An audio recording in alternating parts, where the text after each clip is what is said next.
Aloha, friends. It's Emmy, your friendly neighborhood yogi. Life has been a lot as of late, and honestly, when is it not? I don't know.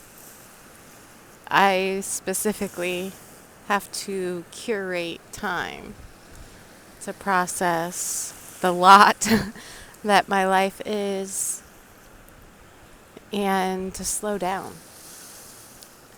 to allow my cells to absorb everything that's happening and then to let go of anything that is not helping me move forward.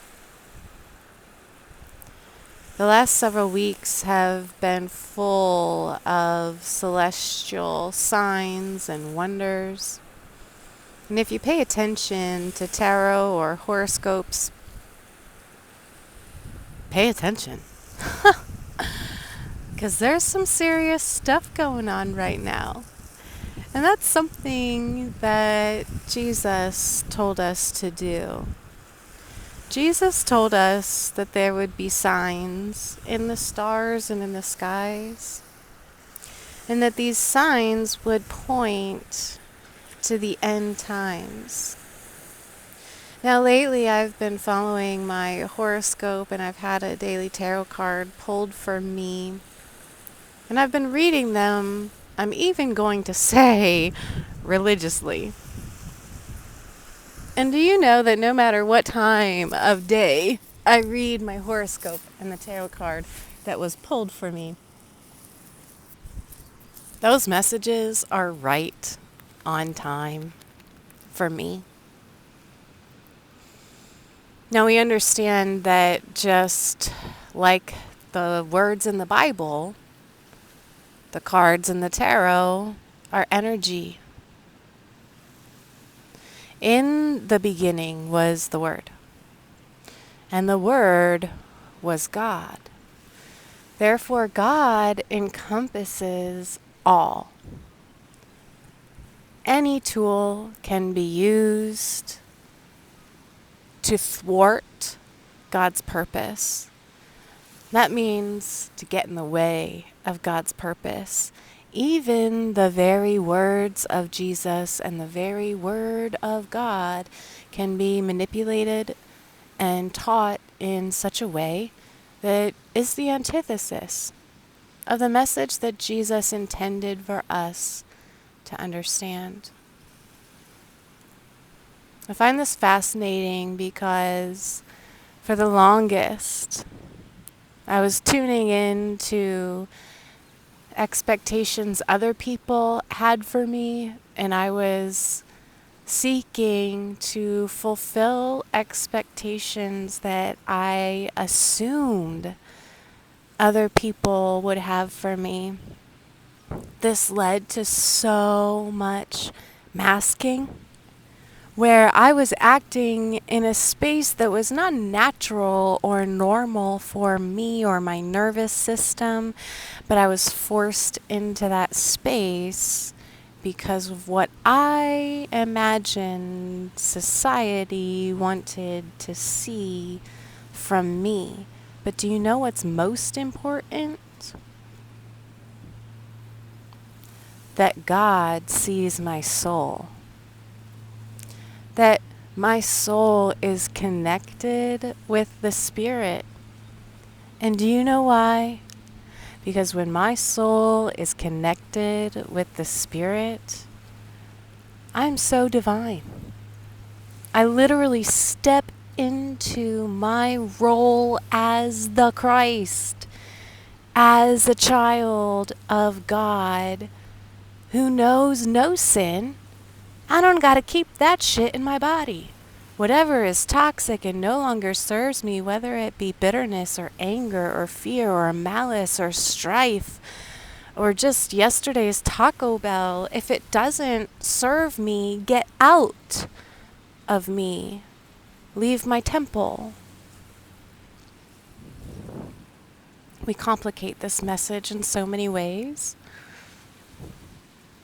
And Jesus said that was going to happen too.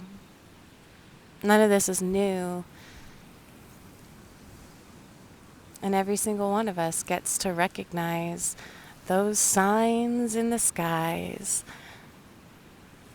are for us. They're to help us day by day direct our thoughts and our minds and our energies. Are they always on point? No. Why? Because they're read by humans, and humans are not perfect. However, when we maintain this attitude of taking what serves us and leaving the rest, my, pelican fly. There's messages everywhere. The universe is trying to get your attention. And what are you doing about it? Are you staying busy? Are you checking out? Are you tuning in? None of these answers are right or wrong. They're just curiosities. Where am I today? What am I doing? Why am I doing it? Have I worked on myself? Have I worked on healing my heart? If my heart feels anxious, how can I bring that space peace? If my mind feels busy, how can I watch those thoughts, that busyness, fade into the background? Can I allow the busyness to pass over me, pass under me, pass through me, but not stay with me? That stress and anxiety of being productive and winning some rat race is not sustainable or serviceable to my members, and therefore I release it. I let it go.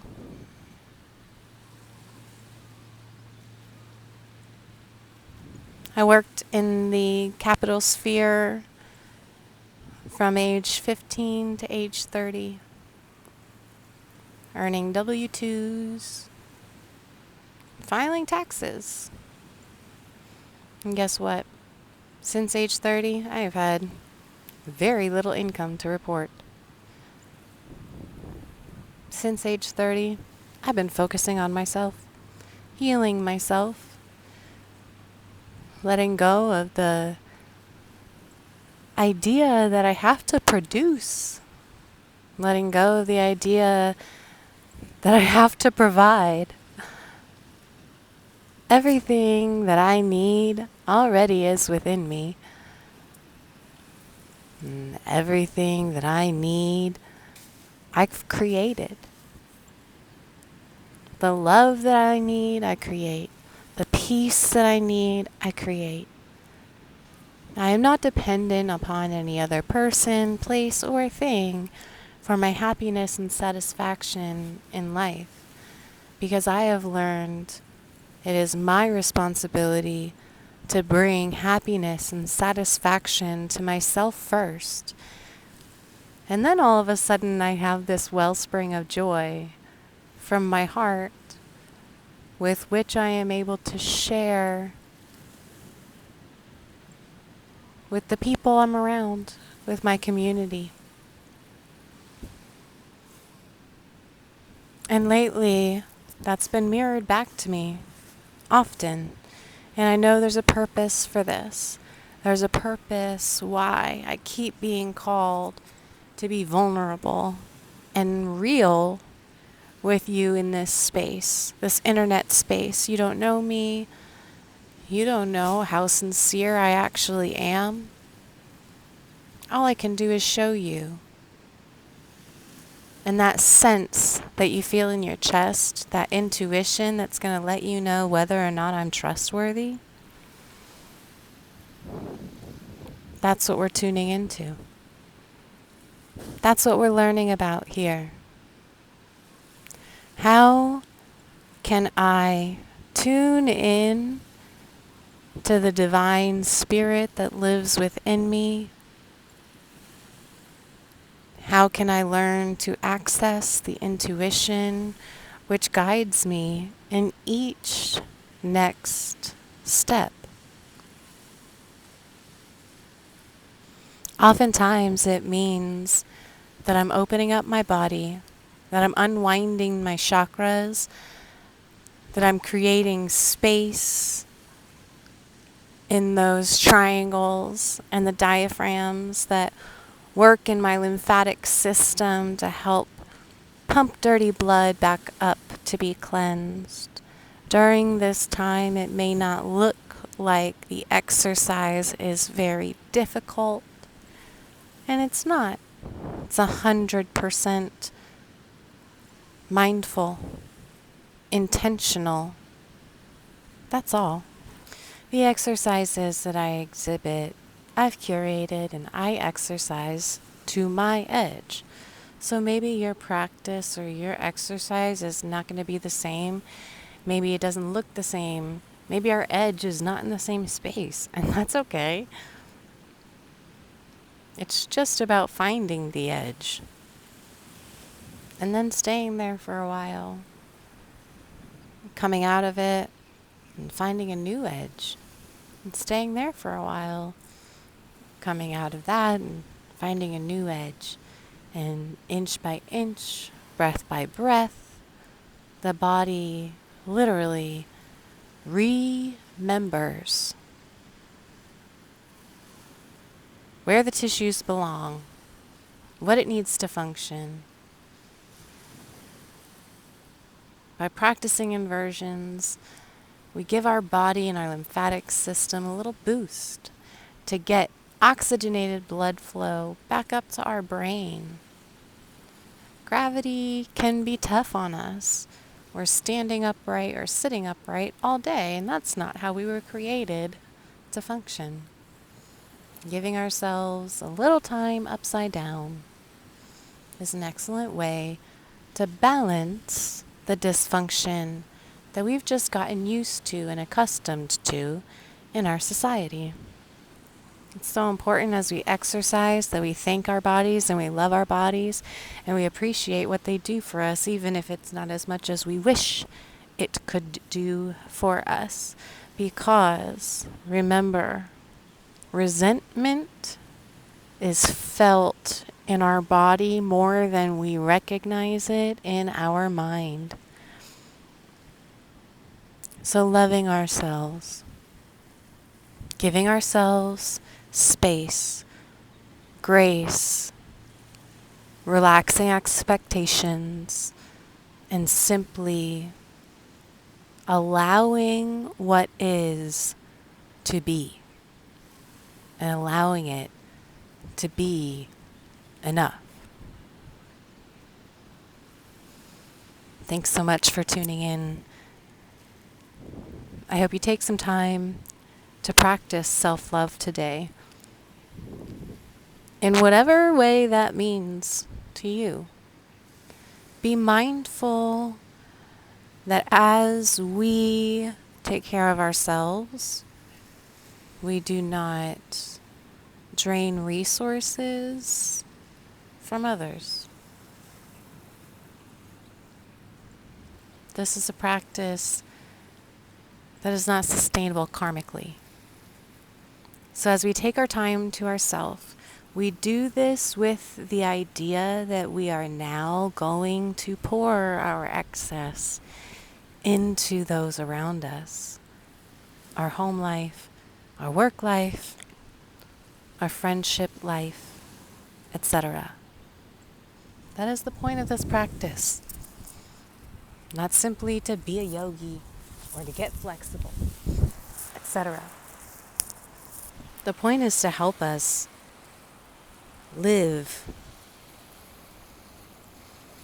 a life we can be proud of and happy about. A life of health. True wealth, where we recognize that wealth is not this paper money that we have created, but instead